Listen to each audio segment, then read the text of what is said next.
اعوذ باللہ من الشیطان الرجیم بسم اللہ الرحمن الرحیم السلام علیکم ورحمۃ اللہ وبرکاتہ۔ آج میں بات کروں گی دعا کے سلسلے میں کہ امام ائمہ معصومین علیہ السلام کی روایات سے یہ حاصل ہوتا ہے کہ انہوں نے کچھ ایسے طبقات بیان کیے ہیں کہ جن کی دعائیں بہت جلد قبول ہوتی ہیں۔ تو ان میں سب سے پہلے تو والدین ہیں کہ والدین کی دعا اپنے اولاد کے حق میں بہت جلدی قبول ہوتی ہے، خصوصاً ماں کی دعا کہ اگر اپنے اولاد کے لیے کرے تو اس کی دعا قبول ہوتی ہے، خدا اسے رد نہیں کرتا۔ اور دوسری چیز کی مظلوم کی فریاد کو سننا، اگر ہم کسی مظلوم کی فریاد کو سنیں تو اللہ مظلوم کی بھی دعا کو سنتا ہے، بہت جلد اس کی دعا کو قبول کرتا ہے مظلوم کی۔ اور اسی طرح سے اگر ہم مریض کے پاس جائیں اور اسے دعا کے لیے کہیں تو مریض کی دعا بھی بہت جلد قبول ہوتی ہے، کیونکہ وہ خدا سے بہت زیادہ نزدیک ہو جاتا ہے اپنی بیماری کی وجہ سے۔ اور چوتھی چیز کہ ہم اگر کسی کو کوئی چیز ہدیہ پیش کریں تو ہم اس سے کہیں کہ آپ ہمارے لیے دعا کریں، تو تب بھی وہ دعا قبول ہوتی ہے۔ بہت زیادہ کوئی ضرورت مند ہو اور ہم اسے کچھ دیں تو اس سے کہیں دعا کریں تو دعا جلدی قبول ہوتی ہے۔ تو اللہ جو ہے ان طبقات کی دعائیں بہت جلد قبول کرتا ہے، اور سب سے زیادہ مظلوم کی دعا بہت جلدی قبول کرتا ہے۔ ایک میں واقعہ عرض کرنا چاہوں گی کہ کچھ طالب علم تھے جو نجف اشرف میں تعلیم حاصل کر رہے تھے۔ ان کے بارے میں کچھ علماء نے اپنی اپنی کتاب میں اس طرح سے بیان کیا ہے، ان کا نام نہیں ذکر کیا کہ وہ کہاں کے تھے، بس یہ کہا کہ نجف اشرف کے کچھ شاگرد تھے، طالب علم تھے جو وہاں پہ علم حاصل کرتے تھے۔ تو رہتے وہ کوفے میں تھے لیکن علم حاصل کرنے جاتے تھے وہ نجف اشرف میں۔ تو کہتے ہیں کہ اس میں سے ایک طالب علم ایک مرتبہ جا رہا تھا درس حاصل کرنے کے لیے کلاس میں، تو راستے میں دیکھا کہ ایک کتیا اور اس کے پلے جو آ کر اس کا راستہ روک لیتے ہیں۔ اب یہ پریشان ہو جاتا ہے کہ یہ راستہ کیوں روک لیا ان لوگوں نے، کیونکہ وہ جو وقت چل رہا تھا وہ قحط کا وقت تھا، بہت زیادہ لوگ پریشان تھے، خود انسان بھی اور پھر جانور بھی پریشان تھے، جانور تو بھوک پیاس سے مرنے لگتے ہیں۔ تو وہ کتیا جو ہے راستہ روک لیتی ہے اس طالب علم کا۔ اس نے دیکھا کہ وہ بہت زیادہ بھوک پیاس سے تڑپ رہی ہے اور اس کے بچے بھی بہت زیادہ تڑپ رہے ہیں، ان کو بہت زیادہ بھوک و پیاس لگی ہے۔ تو اس نے سوچا کہ میں کیا دوں، میرے پاس تو کچھ ہے بھی نہیں کھانے پینے کے لیے، میں انہیں کیا دے سکتا ہوں۔ آخر اس کے ذہن میں ایک بات آئی کہ کیوں نہ میں اپنی کتاب کو فروخت کر دوں، بیچ دوں۔ تو اس نے دیکھا کہ سامنے ہی ایک دکان تھی، وہ دکان پہ گیا اور اس دکان والے سے کہا کہ کیا آپ اس کتاب کو لے سکتے ہیں، آپ اس کی جو بھی قیمت بنے آپ لے لیجئے اور مجھے اس کی قیمت چاہیے۔ تو اس نے لے لیا، پھر کہا کہ اگر آپ کی دکان میں کچھ کھانے پینے کی چیز ایسی ہو تو دے دیجئے۔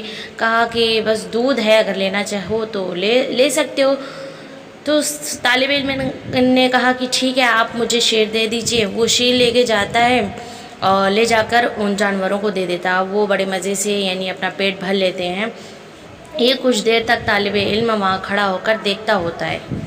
جب یہ شخص وہاں سے ہٹتا ہے تو وہ کتیا اس کے آگے آ جاتی ہے دوبارہ سے، اور پھر اس کے آگے آ کر اور آسمان کی طرف اپنے سر کو بلند کر کے کچھ اپنی آواز میں اس نے کہا۔ پھر اس کے بعد یہ طالب علم بیان کرتا ہے کہ میں نے سوچا کہ میں کیا کروں، گھر واپس چلا جاؤں یا پھر کلاس میں چلا جاؤں، اور پھر کلاس میں جا کے کیا کروں گا، میرے پاس تو کتاب نہیں ہے۔ بہرحال اس کے ذہن میں آئے کہ چلو گھر پہ جا کے تو ایسے ہی میرا وقت ضائع ہو جائے گا، اس سے بہتر ہے کہ میں کلاس میں چلا جاؤں، کچھ تو سن لوں گا۔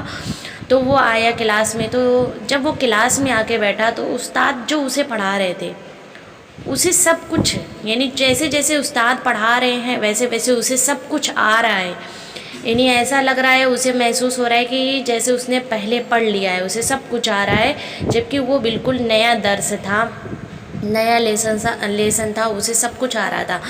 تو جب استاد پڑھا کر چلے گئے تو اس نے اپنے مباحث سے کہا، ان کے ساتھ مباحثہ کرتا تھا، اس سے کہا کہ بھائی مجھے تو ایسا لگتا ہے کہ مجھے یہ پوری کتاب حفظ ہو گئی ہے، یاد ہو گئی ہے۔